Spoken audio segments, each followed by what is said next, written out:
Hola amigos de mi página, comentarios sobre la lección de escuela sabática y temas diversos. Los saludo por primera vez en esta ocasión, ya que me han pedido que dé el repaso de la lección de escuela sabática. Bueno, pues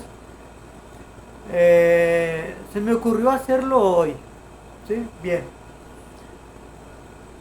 No les extrañe que yo sea un tanto informal para dar la lección de escuela sabática, ni tampoco que yo sea un poco sarcástico, a veces y a veces duro para dar la lección de escuela sabática.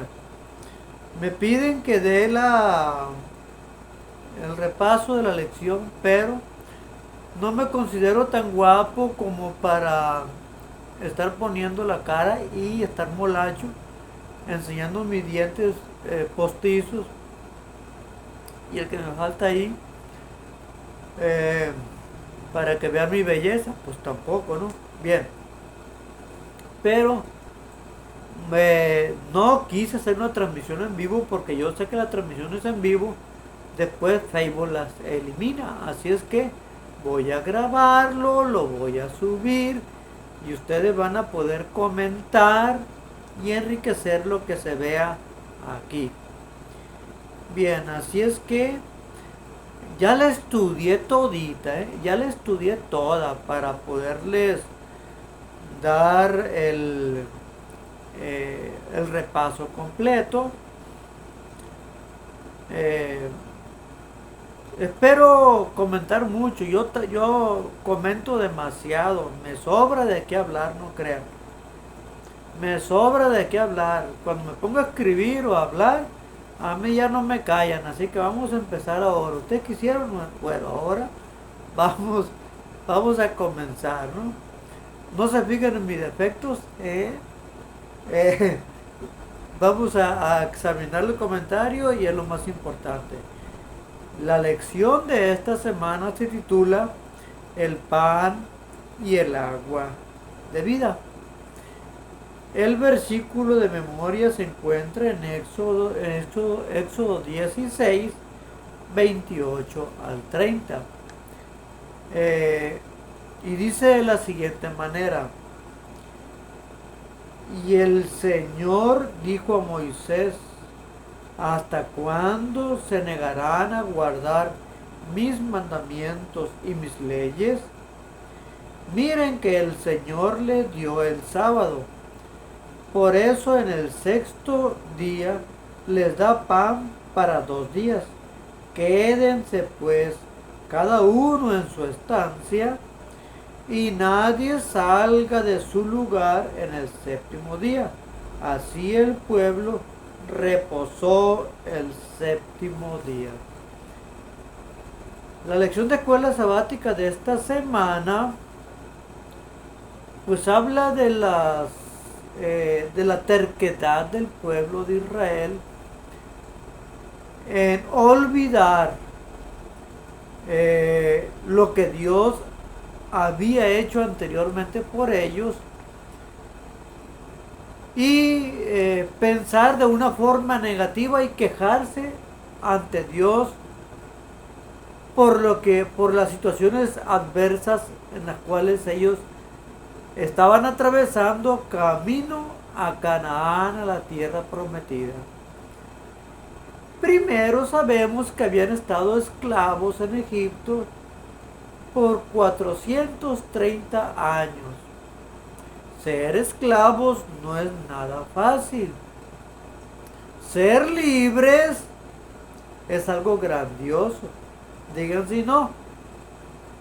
Ahorita la esclavitud está abolida, pero si ustedes fueran esclavos y de pronto tuvieran la oportunidad de ser completamente libres, ¿qué preferirían?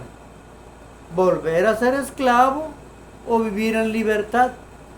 vivir en libertad de por sí ya es un privilegio enorme que cualquier persona puede tener. Es uno de los más grandes beneficios que toda persona puede tener. Ahora, no solamente el pueblo de Israel había encontrado la libertad de Egipto, que lo tenía esclavizado, sino que ahora iban rumbo a un lugar que no era de ellos, que Dios se los quería regalar a ellos, y era una tierra que fluía leche y miel. Es decir, no iban a cualquier lugar, no iban a cualquier país, iban al paraíso, vaya.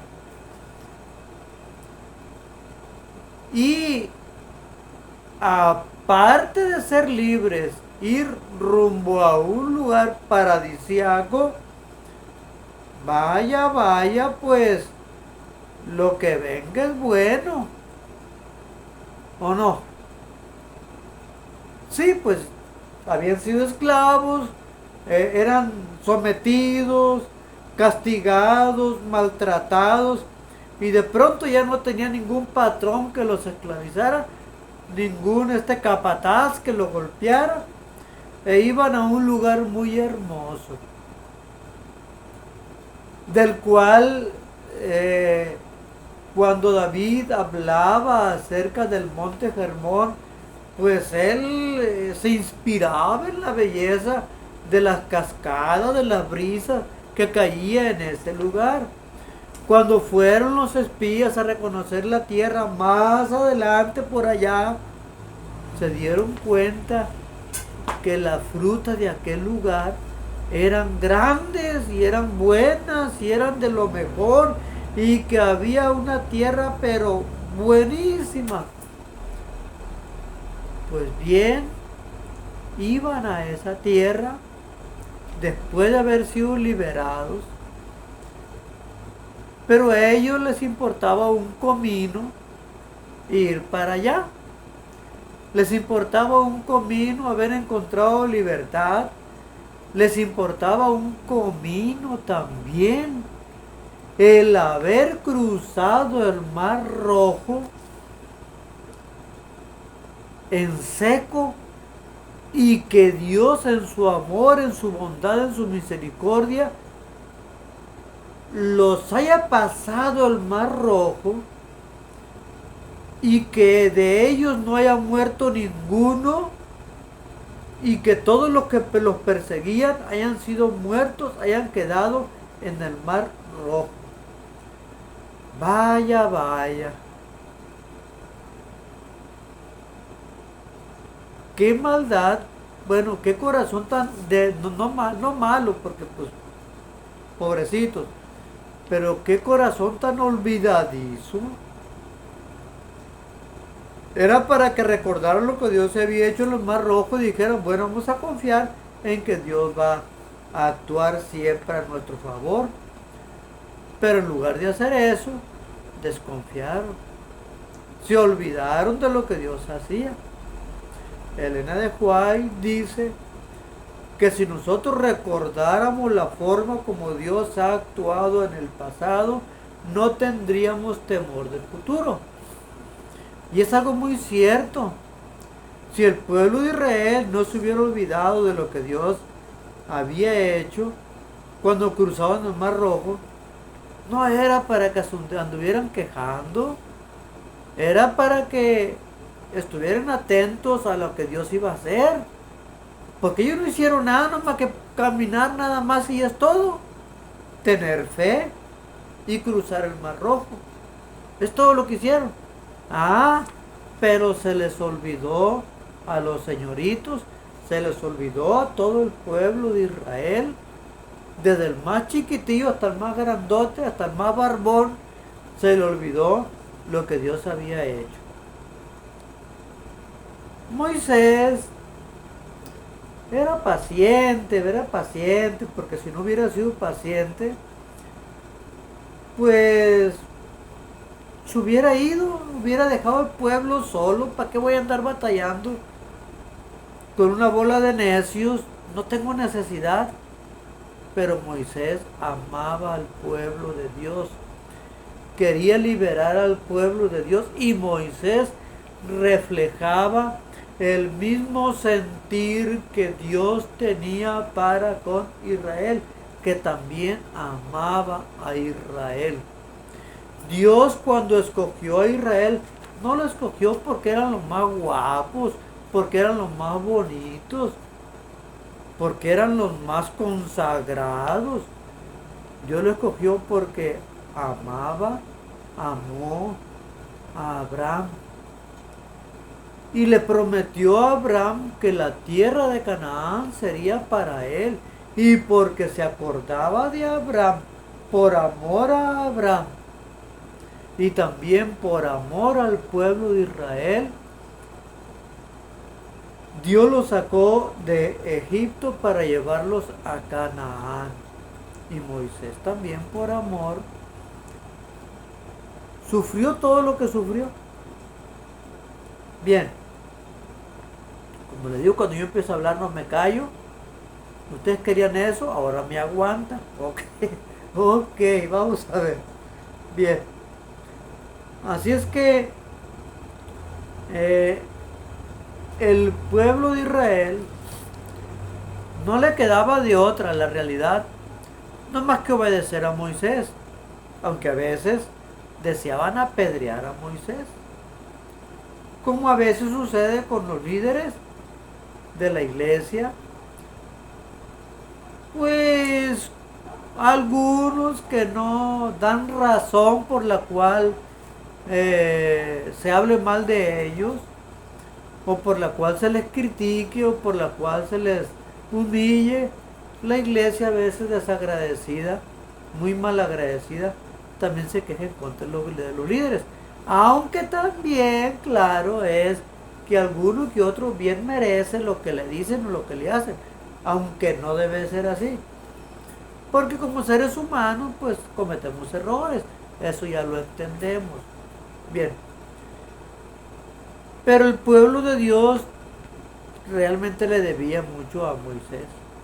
Y era para que escucharan a Moisés, para que lo siguieran, para que lo obedecieran, para que aceptaran su liderazgo. Ahora, el pueblo de Israel, camino a Canaán, desde que salieron de Egipto hasta que llegaran a Canaán, tenían que aprender algunas cosas. Tenían que aprender a ser disciplinados, a tener dominio propio, a tener abnegación, generosidad, confianza en Dios y especialmente obediencia. ¿Se imaginan ustedes al pueblo de Israel cuando llegaron a Monte Sinaí y Dios les dio las leyes? Pues tenían 3 fiestas que celebrar. Tenían que ofrecer sacrificios, tenían que tener el culto en la mañana, tenían que tener el culto en la tarde, antes de acostarse, antes de cenar, en fin, era el altar familiar en la mañana, altar familiar en la tarde, ceremonias aquí, ceremonias allá, fiestas por aquí, fiestas por allá. Y no era un pueblo pequeñito. No eran 70 personas como las que Jacob pasó cuando llegó a Egipto con su descendencia. No, eran más de 1 millón de personas. Y mi ciudad donde yo vivo tiene más o menos 1 millón de personas. Y abarca una extensión territorial demasiado enorme. Me los imagino en las festividades del pueblo de Israel, reunirse desde todas las colonias o tribus donde ellos estaban para ir al lugar donde estaba el santuario. Pues tenían que ser disciplinaditos, tenían que tener una cierta hora para levantarse y no permitirse levantarse más tarde, porque si no, no llegaban puntuales al lugar alrededor del santuario para celebrar las festividades. Así es que tenían que ser disciplinados, aunque no quisieran. Tenían que tener dominio propio. ¿Por qué? Porque Moisés sabía lo que hacía. Y sin líder un pueblo no es pueblo. Yo he llevado cursos de supervivencia grupal e individual. Y lo primero que recomiendan en un campamento de supervivencia, en un caso de supervivencia grupal, es que se nombre un líder, porque si no se nombra un líder, todos van a querer hacer lo que le da su regalada gana, y entonces nunca se van a poner de acuerdo y nunca van a salir del atolladero donde están y no van a poder sobrevivir. Tienen que tener un líder y tienen que tener dominio propio. Tienen que confiar en el líder, dominarse, no pelearse con él, controlarse y también ser abnegados para aceptar la dirección de ese líder. No quiere decir que ese líder nunca se equivoca. Puede equivocarse, como por ejemplo, ya ven que llegó Jetro y le dijo: hey, tú, fíjate lo que estás haciendo. Te estás sacrificando tú mismo, te estás matando tú mismo. Divide a la gente en grupos de 1000, en grupos de 100, en grupos de 10, en grupos de 50, en grupos de 10. Y pues nombra capitanes que estén al frente de ellos. Cuando quieran tener un problema, que vayan con ellos. Y cuando ya de plano tengan que ir contigo, bueno, que vayan contigo, pero no te sacrificas tanto. Pues bien, él no hacía bien, era un ser humano, cometía errores, claro que sí, pero tenía que tener paciencia con él. Tenía que también practicar la generosidad. El pueblo de Israel basaba sus leyes en la generosidad, en el amor al prójimo. Y tenía que también aprender a ser generosos y también a confiar en el Señor y a obedecer. Si ellos hacían todo eso, si aprendían a hacer todo eso, el pueblo de Dios, el pueblo de Israel, iba a llegar a ser un pueblo ejemplar, que los demás dijeran: mira, qué pueblo tan grandioso es este, que tienen un Dios tan cercano como lo tienen ellos. Un pueblo que tiene leyes justas, un pueblo próspero. Pero ellos no veían más allá de lo que sus ojos físicos y su mentalidad muy reducida alcanzaban a visualizar. ¿Por qué? Pues habían estado esclavizados, acostumbrados a la esclavitud, con una educación mediocre, una vida mediocre también, viviendo de una forma desorganizada, y de pronto Dios los saca de esa condición de esclavitud, los organiza para que vayan marchando organizaditos. Y pues todo es nuevo para ellos. Y además de eso, con una capacidad de desanimarse espantosa.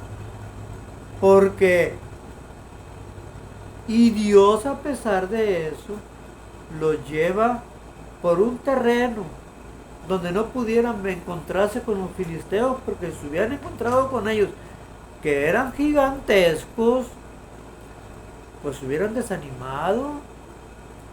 Y después de haberse desanimado, pues se hubieran querido regresar a Egipto. Por miedo. Pero Dios, en su amor, les tuvo paciencia, los condujo por un lugar tranquilo, para que no se asustaran, que no se sobresaltaran. Los cuidó muchísimo por el mejor lugar, que los puso en aprieto en el Mar Rojo, es cierto, pero tenían que ejercer fe. Así que cuando llegaron al Mar Rojo, ok, está ahí, pero no se preocupen, yo lo voy a sacar de acá. Y Dios lo sacó con mano fuerte, también atravesaron el Mar Rojo y lo cruzaron. Y los egipcios que venían persiguiéndolo, pues quedaron muertos. Así que la angustia que sintieron, la sintieron diokis. Bien, a veces nosotros nos preocupamos mucho por el futuro sin tomar en cuenta lo que Dios ha hecho en el pasado.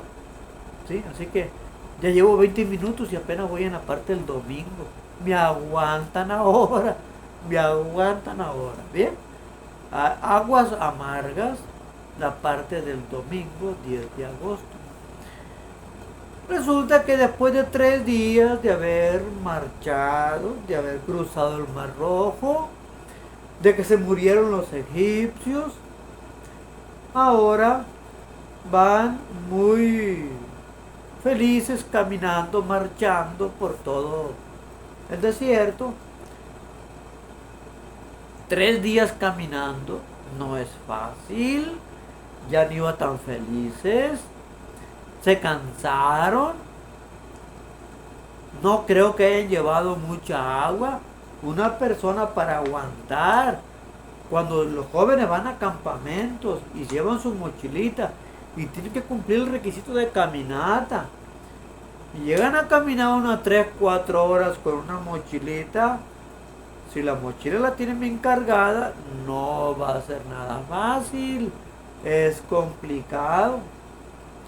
Ahora, si el pueblo de Israel no solamente llevaba agua, llevaba víveres para comer, llevaba cobijas, llevaba la carpa donde ellos dormían, llevaban un tilichero y medio llevaban.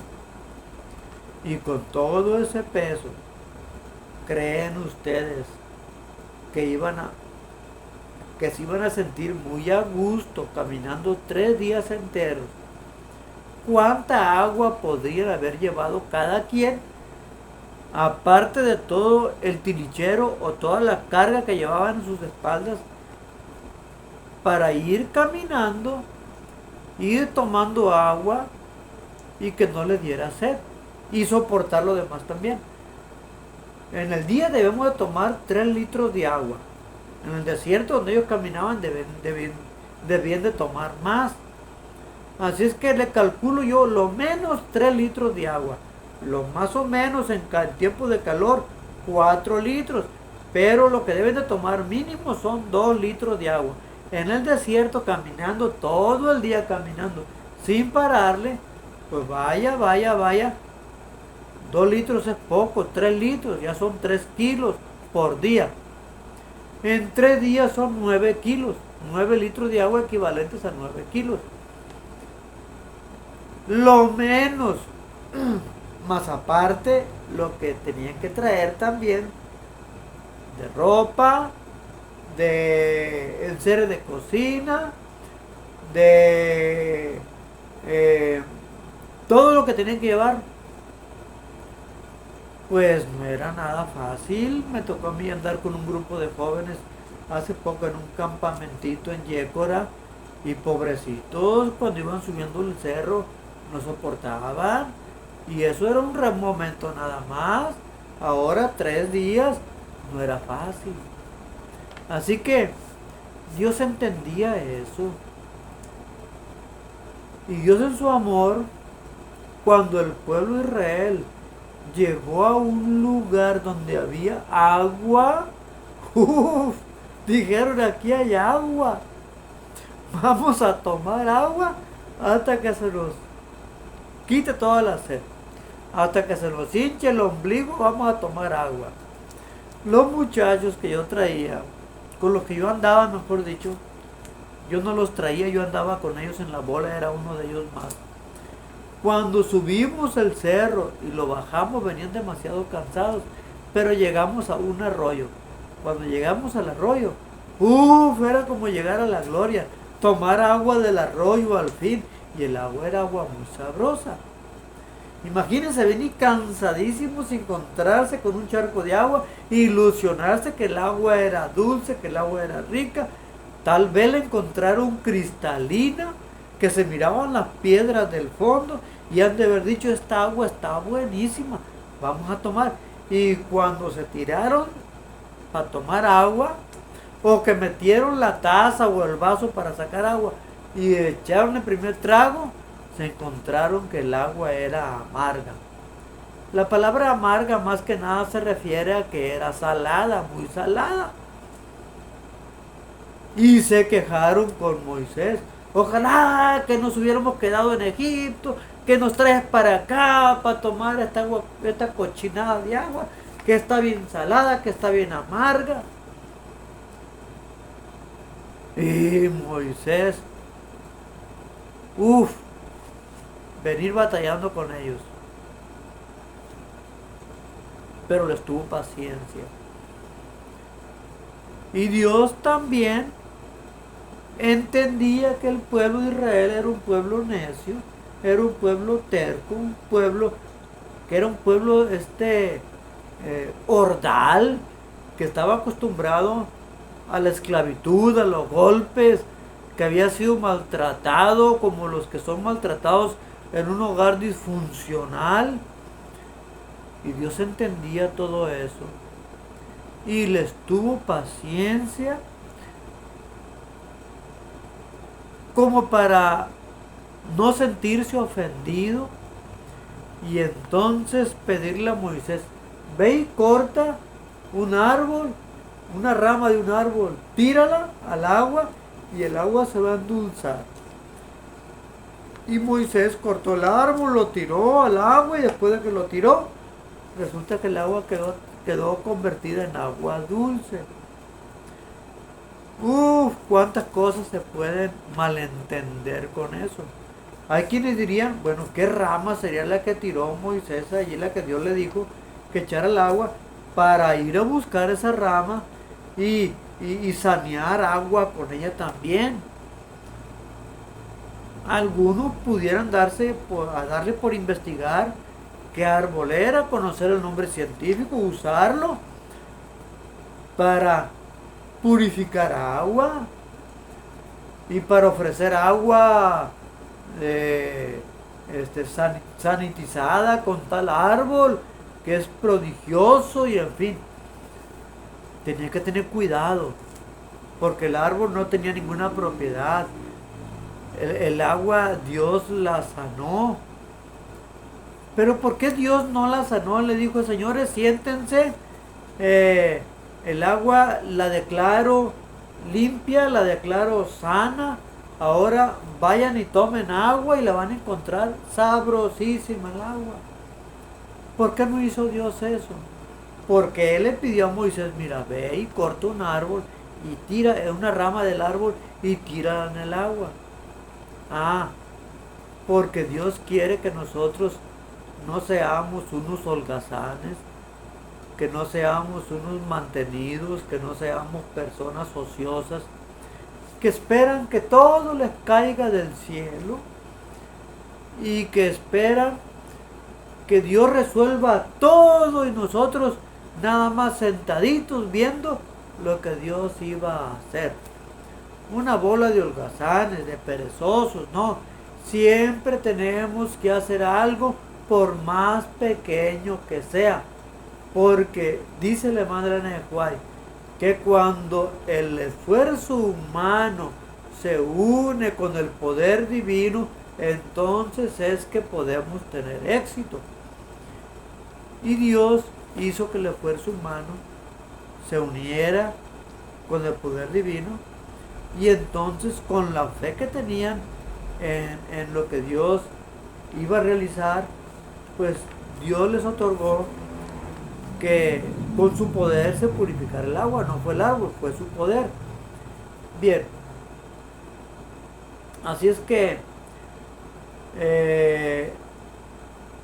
la pregunta es, ¿qué pruebas y luchas has traído sobre ti mismo? ¿Qué consuelo puedes obtener al saber que Dios seguirá obrando en tu favor si cooperas con Él? A veces nosotros las aflicciones nos las traemos nosotros mismos, debemos de tener mucho cuidado. Si nosotros vivimos la vida digna que el Señor nos ha dado en su palabra, muchos problemas nos podemos evitar. Pero también, cuántas dificultades nos podemos evitar cuando nosotros también obramos, cuando Dios está dispuesto a actuar a nuestro favor, pero nosotros cooperamos con Él. ¿Sí? Vamos a la parte del lunes ahora. Ahora me aguantan, ¿sí? Ok, bien. Resulta que de ahí salieron de ese lugar donde estaban. Y el hambre se hizo presente. No tenían agua. Dios le dio agua allí en ese lugar. Pero la comida que traían de Egipto se les empezó a acabar. La comida no es eterna. Máximo cuando uno come. Que acaba un día. Y el hambre llegó. Y cuando el hambre llega empieza a delirar uno. Ay, me acuerdo cuando comía unas hamburguesas bien grandotas. Me acuerdo cuando comía unos tacos de carne asada. Me acuerdo cuando comía, y me acuerdo cuando comía esto, y me acuerdo cuando comía el otro. Y cuando empezamos a dialogar, cuando ya empezamos a delirar acerca de eso, el hambre se aumenta más todavía. Bien, así es que se les acabó la comida, empezaron a extrañar lo que comían en Egipto. Y la comida que comían en Egipto, a pesar de la esclavitud, pues era comida bien sabrosa. No era cualquier comidita, era comían mucho pescado, comían mucha cochinita también, aunque digan que no, comían cochinito, comían chancho también, porque ellos se habían olvidado quién era Dios, se habían olvidado de las normas que Dios tenía, comían, hacían todo lo que los egipcios hacían, hombre. Pero ahora debían de dejar de comer todo aquello, ahora tenían que comer cosas sanas. Y cuando el estómago ya empezaba a gruñir, pues ¿qué hacían? Se quejaron. Oye, Moisés, otra vez, mejor nos hubiera dejado en Egipto, donde comíamos pescado, y donde comíamos esto, donde comíamos lo otro, y donde le poníamos cebolla, le poníamos porros, le poníamos esto, y empezaban a darle vuelo a la imaginación con tal de saborearse más a ellos mismos, a ilusionarse, y le poníamos esto y las cosas más ricas que le gustaban a ellos, era lo que decían. Uy, le poníamos esto, le poníamos pimienta, le poníamos orégano, le poníamos unas cebollas asadas allá a los pescados, a la carne asada le metíamos unas cebollas en papel aluminio, y salían tan ricas que aquellas cebollas. Y ahora fíjate dónde andamos, en el desierto sin poder comer nada. Ay, Dios mío, Dios los hubiera abandonado ya. Moisés también ahí se le echa, a ver qué hacen ustedes, ya me hartaron. Pero Dios le tenía amor al pueblo de Israel, sabía que venían de la esclavitud de Egipto, los amaba y entendía que la condición mental de ellos no era la más correcta. Mi hermano, cuando nosotros traemos personas que han sido esclavizadas por el pecado ahí en el mundo, cuando traemos personas que consumían drogas en el mundo, cuando se dedicaban a la prostitución, cuando se dedicaban al homosexualismo, cuando se dedicaban a tomar cerveza, cuando se dedicaban a robar, a matar, a hacer todo lo malo delante de Dios, y de pronto que vivían en hogares disfuncionales. Si en la iglesia hay hogares disfuncionales, que no debe de haber, ¿qué se espera en el mundo? Y de pronto traer a esas personas a la iglesia, llevarlos a los pies de Jesús. A veces queremos que se corrijan de la noche a la mañana, que sean perfectos delante de Dios desde el momento que le damos el primer estudio bíblico. Pero las cosas no son así. Ellos vienen del mundo con toda su corrupción, con todo lo podrido del mundo, con todo lo feo del mundo, con todas las pésimas costumbres del mundo. Y para dejar aquella costumbre no es nada fácil. Y Dios también nos entiende a nosotros cuando estamos en esa condición. Así es que Dios entendía al pueblo de Israel, la situación en la cual vivía anteriormente, y por eso les tenía paciencia. Entonces les dijo, prepárense, porque hoy por la tarde tendrán carne y van a tener hasta quitar la gana. ¿Quieren carne? Ok, les voy a dar carne hasta quitar la gana. Pero también Dios les enviaría carne, no para que comieran a exageración, sino que comieran lo necesario. Pero les mandó tanta carne para probarlos, a ver si iban a actuar ellos. Dios sabía que iban a atiborrarse de comida, que hasta se iban a empachar de tanta comida y se iban a morir algunos de indigestión. Pero Dios deja que cada quien actúe bajo su responsabilidad también. No fue Dios quien causó eso, es la responsabilidad de cada quien en ponerse a practicar la gula, comer demasiado, cuidado, caray. Bueno, el caso que les envió carne, pero también les dijo, en las mañanas todos los días se van a levantar muy temprano, porque durante la madrugada va a caer una brisita. Esa brisita se va a endurecer, van a quedar como semillas de cilantro, redonditas, y ustedes van a juntar aquello todos los días de la semana. Van a juntar un gomer por persona, más o menos 2 kilos de ese granito, de ese cereal que iba a caer, de ese pan del cielo, donde los panaderos del cielo, que eran los ángeles, lo elaboraron para que cayera en el pueblo de Israel en el desierto y ellos fueran a juntar y de ahí comieran. Claro es que ese pan no era cualquier pan, sino que tenía todos los nutrientes necesarios para que ellos vivieran fuertes, felices, llenos de salud. Y pues le dijo también, todos los días van a poder recogerlo, pero no lo quieran recoger para otro día, es decir, junten nada más la cantidad que yo les he recomendado por cabeza, por persona. No junte de más para guardar de un día a otro. Y además de eso, el sábado no va a llover maná, no va a caer pan del cielo.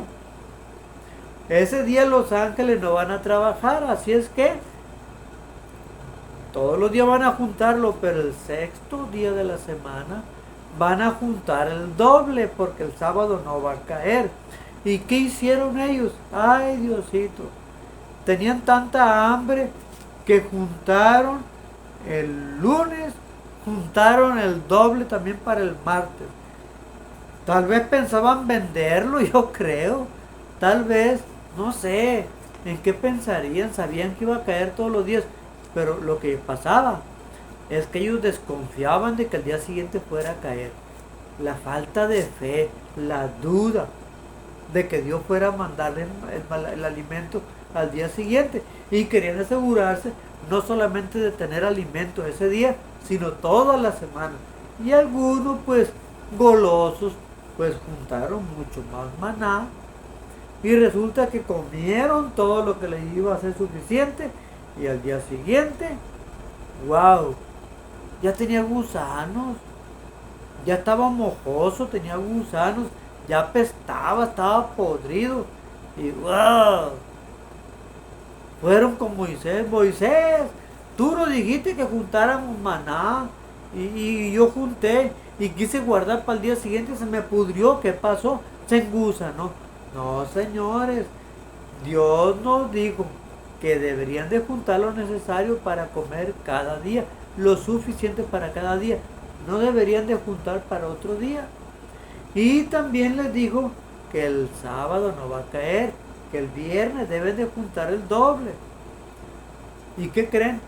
El sábado algunos salieron a juntar alimentos y no encontraron, y ella va con Moisés. Moisés, no cayó alimento ahora en sábado. Señores, yo les dije lo que Dios dijo, que no iba a caer alimento este día. ¿Qué es lo que no entienden? Dios lo dijo. Y entendieron, y entonces ya dejaron de guardarlo. El sábado era algo especial. Dios realizó 4 milagros importantes para darle realce a la observancia del sábado, para darle la importancia a la observancia del sábado. Y nosotros debemos de entender que el sábado es un día especial. ¿Sí? Primero, Dios proveía una ración diaria de alimentos. ¿Sí? Un milagro que no sucedía. Es un milagro porque Dios les enviaba alimento. Durante 5 días de la semana les caía una ración diaria. A ver, ¿por qué 5 días? El domingo les caía, el lunes les caía, viernes les caía. Es que era una ración diaria. El viernes le caía doble ración. Es cierto. 5 días caía solamente una ración diaria. Era un milagro. Alimento bien medido. Los viernes recibían doble ración. Otro milagro. Otra. Si eran varios milagros, no solamente 4. Si guardaban de un día para otro, entre semana, sucedía otro milagro, se echaba a perder. Pero si lo guardaban del viernes para el sábado, o lo preparaban del viernes para el sábado, no se le echaba a perder. Ese era otro milagro. Y otra cosa, no caía maná el sábado. El sábado para nosotros es algo muy importante, muy importante. El sábado es un día que no debe de costarnos guardar. Es un día de felicidad, es un día de fiesta. Y no anden con cosas de que el sábado es difícil de guardarlo, porque es una mentira eso. Y cuando les pregunten a ver por qué guardan el sábado, bueno, vayan al 4.º mandamiento, dice: acordarte has del día de reposo para santificarlo. Para santificarlo. Debería ser reposado y debería ser santificado por el hombre mismo. ¿Por qué? Porque si yo lo apartaba con un fin sagrado, yo lo reservaba con un fin sagrado, yo lo estaba también santificando. No solamente Dios tiene la capacidad de apartar con un fin sagrado, yo también puedo apartar cosas con un fin sagrado. Hay personas que guardan una guitarra y dicen: esta guitarra solamente se va a usar para cantar coritos, para cantar himnos, para todo eso. Yo la consagro, la santifico, la dedico solamente a Dios. También el sábado nosotros, así como Dios santificó el sábado, yo también puedo santificarlo, puedo apartarlo con ese fin que Dios me dijo a mí que tenía que apartarlo. Así que nos pidió que lo santificáramos. Acordarte has del día de reposo para santificarlo. 6 días trabajarás y harás toda tu obra, mas el 7.º día será reposo para Jehová tu Dios. No hagas en él obra alguna, ni tú, ni tu hijo, ni tu sierva, ni tu criado, ni tu bestia, ni tu extranjero que está dentro de tus puertas, porque en 6 días hizo Jehová los cielos y la tierra. Y aquí está la razón. Dice: porque en 6 días hizo Jehová los cielos y la tierra. Y esta es una razón que no puede invalidarse nunca. ¿Por qué? Porque si en 6 días hizo Jehová los cielos y la tierra, indica que la razón por la cual debemos de guardar el sábado es porque Dios es el autor. Es decir, El mandamiento pide que yo guarde el sábado porque Dios es el autor. Y les pregunto, cuando Jesús murió en el Calvario, ¿dejó de ser Dios el autor del día de la creación? ¿Verdad que no? Así que la muerte de Cristo en el Calvario, la muerte de Jesús en el Calvario, no puede abolir o invalidar la razón por la cual guardamos el sábado, que es Dios es el autor. El hecho de que Dios haya desechado a Israel hace que Dios deje de ser el autor de la creación. Tampoco. Ni la muerte de Cristo, ni el Sinaí, ni la muerte de Cristo, ni lo que pueda suceder en el pasado, ni lo que pueda suceder en el presente, ni lo que pueda suceder en el futuro, le quita esa propiedad a Dios, esa cualidad de ser el autor el autor de toda la creación. Y esa es la razón por la cual guardamos el sábado. Oye, que los judíos, no, déjate de eso. Guardamos el sábado porque en el mandamiento dice que Dios es el autor. Y la eternidad, ¿le quitará a Dios la autoría del sábado? Jamás va a suceder eso. La autoría de Dios no se la quita ni la muerte de Cristo en el Calvario, ni tampoco se le quita la eternidad. Porque es algo inherente a Dios, es algo que es parte de Dios, el haber hecho la creación. ¿Sí? Nadie le puede quitar esa cualidad a Dios. Por lo tanto, la razón por la cual se guarda el sábado es una razón eterna. Y nadie nos puede decir otra cosa. Así de sencillo. Así que en el mismo cuarto mandamiento está la razón suprema por la cual guardamos el sábado, porque Dios es el autor. Y nada ni nadie a través de toda la eternidad puede quitarle a Dios esa característica de ser el autor de la creación. Bien, vamos a dejar este video aquí porque ya son 47 minutos y apenas vamos en la parte del lunes. ¿Por qué creen que no me pongo yo a dar la lección de escuela sabática? Porque una vez que empiezo a hablar o una vez que empiezo a escribir me tardo mucho. Cuando me pongo a escribir, ay Diosito, me tardo más de una hora escribiendo y escribo con un solo dedo porque no sé escribir así. Escribo con un solo dedo en el celular y me tardo como una hora, pero una vez que me inspiro ya no me callo. Así es que vamos a dejarlo aquí y disculpen la informalidad como doy la lección. Cada quien tiene su estilo, así es que vamos a dejarlo aquí para continuar en el otro video con la parte del martes y la parte del miércoles. ¿Qué parece? Larguito, pero tiene lo necesario como para que ustedes vayan a la escuela sabática y hagan sus comentarios buenos ahí. O si quieren hacer un comentario también lo hagan aquí y ya lo discutiremos, ya platicaremos, ya comentaremos, ya profundizaremos más acerca de eso. Bueno, Dios les bendiga. Chao, nos vemos en el próximo episodio. ¿Sí? Bye.